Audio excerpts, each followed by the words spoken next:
Ciência que estuda o funcionamento cerebral.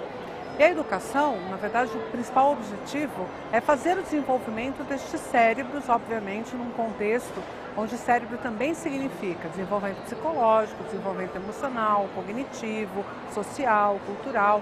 Quando a gente pensa em cérebro, em geral, a gente pensa só no sistema nervoso e o pensamento lógico, né?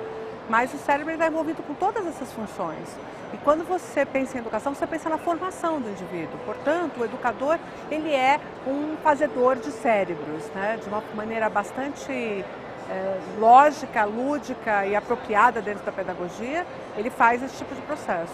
Então, se ele descobre sobre o funcionamento cerebral, se ele conhece o funcionamento cerebral, ele se apropria de ferramentas novas para aplicar na sua prática cotidiana. Ele tem que conhecer um pouquinho sobre o funcionamento das diferentes áreas do córtex cerebral e como elas interagem para a construção de novos conhecimentos.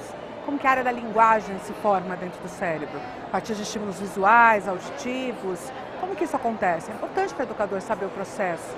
Como funciona o cerebelo, qual é o papel do cerebelo na detecção dos erros, qual é o papel do sistema emocional na base de aprendizado, na base da construção de circuitos. A neurociência ela pode ser aplicada desde do recém-nascido, o entendimento de quais são as potencialidades do cérebro do recém-nascido e quais são as habilidades que ele deve ir desenvolvendo ao longo do crescimento. O que a gente espera de uma criança com 1 ano, com 2, com 3 e com 4, do ponto de vista pedagógico e do ponto de vista cerebral, do desenvolvimento do cérebro. E como nós devemos então estimular para que esta potencialidade cerebral se desenvolva no máximo possível para aquele indivíduo. E depois o púbere, o adolescente, como é que é o cérebro do adolescente, e depois no EJA, como que a gente deve ensinar adultos. E depois da terceira idade, né, como que a gente faz as pessoas não perderem tantas habilidades tão rapidamente. Então a neurociência é o conhecimento sobre o ser humano, na verdade, e pode ser aplicado a qualquer tempo. Uma questão que sempre é bastante tratada e bastante consultada diz respeito ao aprendizado da matemática. Né? O aprendizado da matemática requer que você desenvolva suas capacidades abstratas do cálculo matemático, da capacidade do indivíduo de entender como que aquele númerozinho significa uma quantidade. Então há um salto quantitativo e qualitativo muito grande na aquisição e no funcionamento cerebral nesse momento. Então, por exemplo, eu inventei uma estratégia, né, da gente usar a contagem de feijões dentro de um saco de feijão num coletivo de uma classe.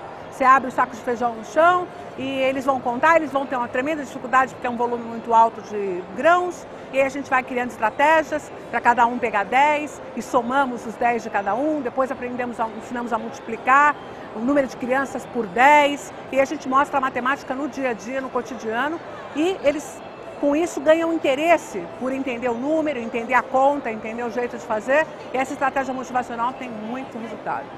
A Inédita já tem 6 anos, né? Ela é uma empresa voltada exclusivamente para cursos de neurociência em diferentes áreas. Ela também é uma consultoria para aplicação de neurociência nas escolas, mas especialmente a gente trabalha muito com cursos voltados diretamente ao público dos professores. Então a gente tem uma linha de neurociência aplicada à educação, que já atendeu centenas de professores presencial e à distância, e é um dos carros-chefes da Inédita hoje.